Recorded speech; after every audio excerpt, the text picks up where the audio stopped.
لاہور کے علاقے اچھرا میں 3 کمسن بچوں کے بہیمانہ قتل کے واقعے میں اہم پیشرفت سامنے آئی ہے، جہاں ابتدائی تفتیش کے بعد پولیس ذرائع نے دعویٰ کیا ہے کہ بچوں کی والدہ ہی اس واردات میں ملوث نکلی ہیں۔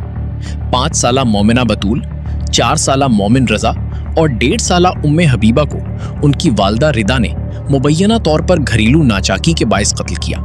ملزمہ نے واردات کے لیے 1 روز قبل چھری خریدی تھی اور واقعے کے بعد جائے وقوع کو تبدیل کرنے کی بھی کوشش کی گئی تاکہ قتل کو کوئی اور رخ دیا جا سکے۔